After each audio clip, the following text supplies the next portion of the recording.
Hey guys, hope everyone's doing well. Something we don't normally talk about today is we don't do a lot of injury work, okay? So before I started doing a heap of work with strength and conditioning and races specifically, I spent a lot of time in the rehab mobility movement space. And that was something that I was very focused on, which now I'm bringing into to help with races, which is awesome because what I find with working with races is that a heap of races do have injuries. Okay, because they've had an accident at some stage, they've been riding for a long time. It's just something that happens as part of the sport.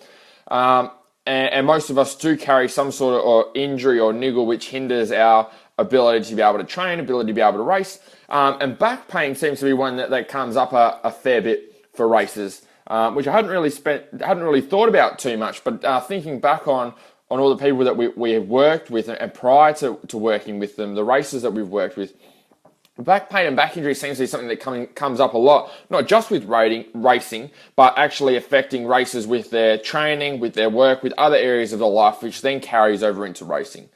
Okay, so we'll wait a little bit for a few people to be able to jump on the call, but a topic we're going to spend a little bit of time on, I'm going to do a little bit of drawing as well, so you'll be able to see my drawing skills in terms of how back pain comes about and how we can fix it. Okay, so back pain is super important to be able to fix because it limits the neural connection between your brain and between being able to fire your muscles. Okay, so what happens is we have these nerves which run from our brain. They run all the way down our body, down our spine, okay, down our spinal cord next to our spine, and then into our legs and into our arms, okay? So our main signals go from our brain, they first go down our spine, then they tell our arms and legs what to do and how to move, okay? How much for our muscles to be able to contract, what they need to be able to do to be able to produce force to do the tasks that you want them to.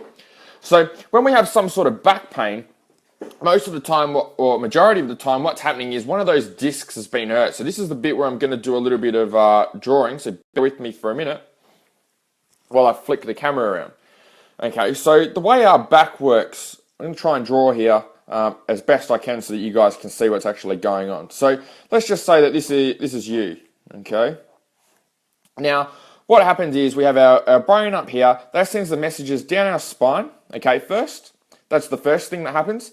And then those messages get sent to move our arms and then to move our legs, okay? So what will happen is if we have back pain, okay, so let's say we've got lower back pain down here, it interferes with these nerves which are running from our brain down to the rest of our body. So when these nerves are interfered with, our movement and connection with the rest of our body isn't as good as what it should be. So we're less powerful, we've got a higher chance of getting hurt, we're not as strong, not as fast, we don't recover as well as what we... Sorry, got a message come through which blocked the screen. We're not able to move as productively. Okay, we're not as efficient. In other words, we lose a ton of energy. Okay, you can be the fittest person in the world, but have a back injury which is going to limit you majorly. Okay, and a lot of races have this that do have back pain. Okay, and they carry this into their work, they carry this into their racing, they carry this into their training. Now, to go a little bit more refined, so what I want to do here is I'm going to draw the spine. Let me draw it a little bit better. Okay, so with our spine, we have all these vertebrae, okay, which are the bones in your spine, okay, which run down your back. In between those vertebrae, we have what's called discs that are situated like this, okay. So the vertebrae, these bits here, okay, are the bones. So obviously they're fairly solid. The discs are like jelly, okay. So these things here are like jelly-filled sacs. So think of it as a balloon. Okay, in between each of these vertebrae, and what they allow you to do is your spine to be able to move backwards and forwards to be able to arch. Otherwise, you'd just be in a straight line the whole time. Okay, so that's what's working here. Now, this is we'll have our head up there, we'll have your arms. Okay, this is just a rough diagram. Obviously, there's going to be curves in the spine and all the rest of it. Okay, so that's a rough diagram of what we're working with. Now, remember we have our nerves coming down from our head to our brain. We have all these nerves running down the side here, which are controlling our legs, controlling our arms. So we have all these nerves coming down the side, right? What happens when we have back pain is we have some sort of issue with the disc in our spine, okay? So we have what's called a disc bulge. So what will happen is these discs have been crushed on a certain side and have been pushed out. So now instead of this disc being a nice oval shape, it now becomes bulged out the side like that, okay? So think of it as a balloon. Think of we're squeezing, putting a heap of pressure on one side like that. It pushes that jelly-filled sac out into where these nerves are. Now that's when we get all sorts of pain. So we can start to get sciatica and shooting pains down the legs. Likewise, you can get this in the upper body if you've got something wrong with your spine, your cervical spine or thoracic spine. We can get shooting pains and referred pains down the arm, okay, down into your fingers, tingling sensations, a whole bunch of stuff. So when this disc gets out over here, it interferes with those nerves, which means that number one, we can get a whole heap of pain and referred pain down our leg into multiple parts of our body. But the most important thing is it actually means that our body is not going to be performing at its full capacity, because now this communication between your brain and the rest of your body is being cut off, okay? It's being hindered. So it's kind of like having shitty Wi-Fi connection. Okay, instead of having the best Wi-Fi connection, being able to download all your movies and get everything happening straight away, be able to click on everything and the page just pops up. Now what we've got is we've got things that are taking a little bit of a delay. Some things aren't working properly. There's a whole heap of chaos going on from this disc. Okay. Now what happens when this disc bulges when it comes out? The surrounding muscles, so talking lower back, our spinal erectors, which are these muscles on the side here, the side of your back, will start to tighten up. Now, the reason that they actually tighten up is it's a safety mechanism, because the body knows that these nerves are so important for your body to be able to function, that these muscles on the outside actually start to tighten up, okay, to try and provide some structure to the spine so that we're not doing serious damage, okay? So these muscles on the outside start to tighten up. So what does that mean for you? You're not as flexible, you're not able to move as around a lot, it just starts to lock up and tighten up. Now, the biggest mistake that most people make with back injuries is that they try and loosen up their back as much as they possibly can, okay? They try and foam roll it, they go and get massage, they get dry needling, they get a whole heap of stuff done to try and loosen it up, when that's the worst thing that you could actually possibly be doing, because these muscles are tightening up for a reason. They're tightening up to support your spine. When we take that support away, yes, it's going to feel great at the time. It might feel great for a few hours, a few days, maybe a week after you've loosened it off. But then what's going to happen is it's going to come back and tighten up more, and that's going to open up areas for us to be able to injure it further, because now we've taken away this support, our back feels good, and when things feel good, we start to use it more, okay? So kind of like when you're sick and you start to get better, you start to do a heap more. Same with your back. When your back starts to loosen off and feel a bit better, you do a heap more. But what we have to keep in mind is that when we loosen off these muscles on the outside, this disc is still here, it's still bulged. So now we've taken away this support, and now what we're doing is we're causing more damage to our back by continuing to work, continuing to progress, continuing to move around and do the things that our back's telling us that we shouldn't be doing. Guys, if you're finding this useful, let me know. Give me a thumbs up, or even comment below. Let me know if you're finding this useful so far, because I know it's a little bit in depth to what we normally talk about, a little bit different.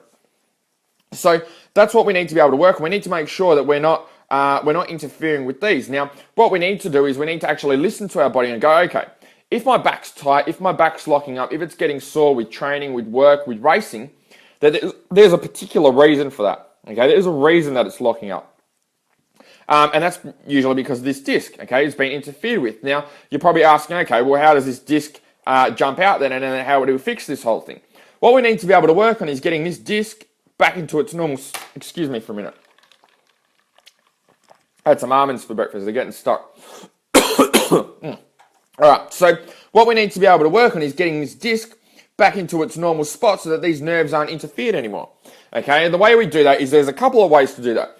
Number one, yes, we need to be able to strengthen our abdominals, okay, which is number one. So getting these nice and strong so that we can keep our spine in line, that's number one. Number two, we also need to work on getting our glutes working, which is our ass, your bum, okay, to be able to support the spine. Now, what most people that have disc bulges or that have issues with their back will have what we call, let's move to some spare bit of paper because I've absolutely destroyed that bit, is we have what's called lumbar lordosis, okay, or an anterior pelvic tilt. So pretty much what that means is instead of your hips sitting fairly flat, okay, from the side, so let's just say you look at yourself in the mirror, your hips should be flat, okay, your pants should be sitting in relatively a straight line. Now, most people who have back injuries, or a lot of people, okay, there's going to be other circumstances as well, but we don't have all day to go through this stuff, is when our hips are on an angle. So what you'll find there is that your pants tend to sit down. When you look at yourself in the mirror from side and you have a pair of pants, they'll tend to sit forward like this, okay, rather than being in a nice straight line. Now what that means is that in your lower back, instead of having a S shape like this, okay, what you'll find is that you'll have an excessive curve at the bottom like that, okay, with your lower back. All right, you have this excessive curve in your lower back, which puts continual load. So this is your head at the top, okay, and then you have your legs at the bottom. So this is a side-on view. I'm not the best at drawing. So what happens here is then when we put load on top, okay, so when we put load, so in other words, we're at the gym training, maybe you're at work picking stuff up, maybe you pick up a toolbox, maybe you pick up a heavy hose, maybe you pick up your gear bag at racing, maybe you pick up your bike by the back wheel and stick it on the stand.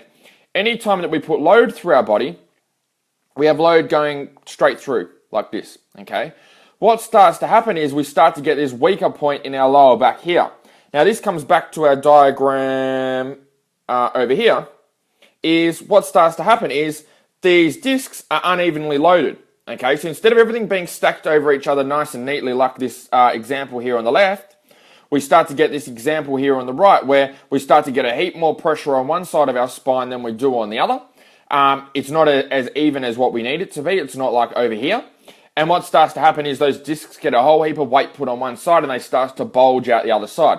And this is the reason that most people actually have back injuries, is because most people with back injuries are trying to work with treating the symptom. They're treating the pain, okay, instead of actually treating the underlying cause. So how does this end up coming like this? Simple. It's from number one, not having our bum working as well as what we need it to. So glutes, I'll write that down. Glutes, getting them working, okay, correctly, but then also making sure that we're getting our core working, okay? We need to make sure that they're both strong, but when we're strengthening our core, we need to be strengthening our core and our lower abdominals and our obliques. They're the things that we need to be getting stronger now. We need to be using them as postural muscles, not as a hypertrophy exercise, okay? So we need to be using them in conjunction with the rest of our body, not in an isolated fashion, okay? Because we need to get this to relate to everyday work. So now, you're probably wondering, okay, why do my core and why do my glutes not work? Why are we getting to this stage in the first place? Okay, well, these things start to happen from our day-to-day life, okay? So this will happen from work. This will happen from, majorly, it's going to be from sitting down, okay? So for those of you who are in offices, this is going to be a major issue. But for those of you who are also in trades or in construction, this is going to be an issue for you as well, because you still do a fair bit of sitting, believe it or not, okay, compared to what we're designed to do. So you might sit down for lunch, sit down for breakfast, you might drive half an hour each way to work, okay? There's going to be plenty of times where you're sitting down. You might get home from work and sit down on the couch for a bit. And our bodies aren't designed to do all this stuff. So anytime we sit down, our glutes turn off, okay? These things don't work, which means that we start to develop an anterior pelvic tilt. Our hips start to go into a position that's not favorable for our back. We start to get tight in the anterior, which means that our hip, the front of our legs, our quads, we start to become what's called quad dominant. So we start to use our quads for everything because now our bum's not working. Okay, so we have a structural imbalance now where we're using our anterior chain instead of posterior chain all the time. So what that means is we're using the front of our body, our quads, instead of our glutes and hamstrings to be able to train. So that also comes down to having tight hamstrings. Yes, tight hamstrings contributes to having a tight back. The reason that most people have tight hamstrings is because their glutes don't work. Okay, because their bum's not working, their hamstrings have to do all the work. They get overloaded and they get very, very tight very, very quickly. When we get these glutes working, they help to take the load off the hamstrings, which means that we don't have as much pressure on there, which means that you're able to perform a shit ton better. Okay, we're able to get the results. You're more powerful. You don't have a back issue. Okay, so with back pain, the worst thing that you could possibly do is get it massaged, is foam rolling it all the time, is getting dry needling all the time, is putting deep heat on it, is taking Panadols and Nurophens, because those pain signals, that tightness is there for a reason. The reason it's there is to tell you that your back is not ready to do what it needs to do, okay? And you need to be able to find the underlying issue, okay? Instead of just masking, a lot of people are masking an issue instead of actually treating it head on, which means that they have back pain for the rest of their lives, okay? So if you've had back pain for 15, 20 years or for the rest of your life and you're saying that it's just you're just learning to deal with it, then that's a load of crap. And okay, and someone's told you that you just need to learn to deal with it, that's a load of crap as well. You just need to be able to find the underlying issue and find exactly what's causing the issue and then be able to fix it. Okay, so these are the issues here, glutes and core not working. That comes from sitting. So what can we do with our sitting? Most people don't know how to sit and stand correctly. Okay, it seems so simple, but it's not something we really get taught, and we develop all these shitty habits of training. I'll just flick the camera back to me. So many people develop shitty habits with their training, with their, with moving, with sitting and standing, because that's how we're designed, okay? Just from things that have been happening in life. We're not cavemen anymore, so we tend to carry all these habits into day-to-day life that we shouldn't have, okay? So what that brings up is being able to make sure that we're getting to that underlying issue, okay? And that comes from sitting and standing in our movement during the day. Now, I hear all the time that people go to physios, they go to chiros, okay? And this is not saying that, there are some very good physios out there, very good chiros, very good people in this space. But I do hear from a lot of racers, okay, that they've been to physios, been to chiros, they've been to these people which are supposed to be able to help them out, okay? And they've told them not to do weight training, not to lift stuff, not to go to the gym and train, not to do deadlifts, specifically not to do deadlifts, okay? When that's actually the biggest load of bullshit going around, because every single person does a deadlift, whether you're in the gym or not. Just think about today. How many things have you picked up off the floor today? Okay, and there's probably a few things there. You probably picked up a toolbox. You probably picked up your shoes off the floor. You may have picked up a handbag for the ladies out there. You may have picked up a gym bag, okay, a training bag. You might have picked up your pair of motocross boots off the floor. You might have picked up your back wheel to put the bike on the stand. There's a whole heap of stuff that you've done that's deadlifting, okay? But most people don't look at deadlift. They look at deadlifting as something that's dangerous, as something that's only done in the gym that's going to hurt you, when actually everyone's doing deadlifts every day. And the thing that's probably done the most damage is you deadlifting every single day rather than just the 2 or 3 hours you put into the gym each week doing training, okay? Because all of us are doing deadlifts every single day. But if you're doing those deadlifts incorrectly every single day, then when you go to the gym and try and do them with weight, of course, that's not going to end very well. Okay, but everyone seems to just blame the deadlift, blame the weight training, when that's not really the case. It's the day-to-day movements, the things that you're doing on a day-to-day basis. So what you need to do is you actually need to be using the gym training. You need to be learning to deadlift, learning to move in the gym, because that's a safe and controlled environment. We can monitor the weight, we can monitor the load, we can monitor the technique. It's in a safe environment. Whereas if you're out on site in construction and you need to lift a 20-kilo bag of cement from floor to overhead, then we can't change that. We can't change the surface you're on. We can't change the weight of a cement bag. It's just something you're going to have to lift, and that's why most people have those issues. Okay, it all comes down to having an issue with your your movement patterns that you're not able to, that you haven't been able to fix. Okay, and you've used them for a long period of time. Now, this doesn't mean that it's going to be an issue for you straight away. You'll develop these patterns over time. So you might start off lifting bags of cement that are 20 kilos all day, every day, and you don't get a sore back for the first few years. Okay, you might do that for a while and not have a drama. But one day, you're going to pick it up and your back's going to go and you're going to be in a shitty position. It's going to hurt. You're going to be in a world of pain and then wonder what the problem is. And then you're going to go to the physio, massage or foam rolling and get stuck in that rut of continuously going back and forking out hundreds of thousands of dollars over years to try and treat the symptom, when the real cause is just you learning to be able to pick stuff up properly. And the best way to be able to learn that is through actually using the gym. It's not avoiding the gym, it's actually tackling the gym and knowing what to do. And if that means going back to doing basic movements with a coach with a broomstick, then do that. Heaps of the racers we work with, I tell them, hey, use a broomstick. Do not be scared to use the broomstick. If you follow me on Instagram, you'll see sometimes I do my warm up every single day. Every time I train, I do it with an empty stick, a broomstick, okay? Because that allows me to be able to warm up correctly, be able to ingrain proper movement patterns correctly. And that's what everyone needs to be able to work towards, okay? So if you do have an issue with your back, it's hurting you on the bike, it's hurting you during the week, it's hurting you at the gym, then what you need to be able to work on is being able to find that underlying issue and get someone to help you, okay? I know it sounds simple, picking stuff up on the floor. Yes, you've done the safety course that teaches you absolutely jack shit about how to lift stuff up properly, okay? You need someone to be able to help you. This is one of those times where you can't just figure it out yourself, because if you're hurt, obviously you haven't figured it out yet. So you need someone to be able to help you. You need someone to be able to guide you, and that's where you need a coach, but specifically a strength and conditioning coach or someone who specializes in movement to be able to help you with your movement quality so that your training can not only help you with training to be able to perform better, but improve your quality of life, improve what you're doing on a day-to-day basis, and then improve your training as well. So like what we talked about, we don't want those nerves to be interfered with. We want you to be able to perform as best you can, but we need you to be at your best on a day-to-day basis. Okay, not just a couple of days after you've had a massage or done some foam rolling, or have to live on the foam roll, or constantly stretching out your back, which is probably making it worse. We need to be able to work on the underlying issue, work on what's making it worse. Okay, if you're in construction, we need to lift and move around better. If you're sitting down all day at work, we need to be able to work out which muscles aren't working and teach you how to sit and stand correctly so these things don't become a problem again. Okay, and they're the main things to work on. So just to wrap it up, guys, back injuries are, we don't want to chase symptom relief. Always underlying issues which are posture related, which comes from poor movement, okay? If you have a back injury, that is the case, okay? Unless you've been involved in like a car accident or sudden impact thing where you've hurt your back, then obviously that's the case.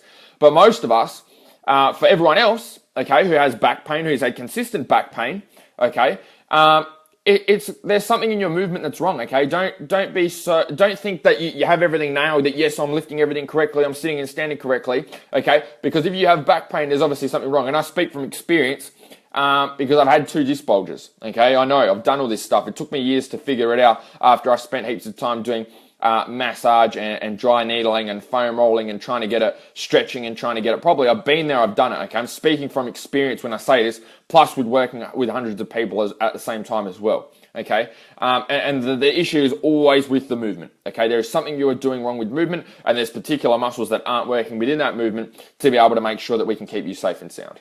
Okay, so hope you guys found this useful. I know this is a little bit different. It's not really too bike related, but I know that back injuries are something that do affect races a lot. So just wanted to touch base, go through that with you guys. And if you found it useful, let me know, but also share it as well. Because if you have other guys that have back pain, share it with them and let them know, or even just tag them in the comments and get them to come and have a look at this video and watch. Because I find that a lot of people I speak to, this helps to open their eyes, give them a new perspective on what they need to be working on, rather than going down the same rabbit hole they have been for the last 10, 15, 20 years and living day to day with back pain, okay? So have a great day, guys. Train hard, race harder. And if you need any help with any movement quality or anything like that, feel free to send me a PM and we can have a chat and see if you're someone we can work with. All the best, guys. Have a great day. See ya.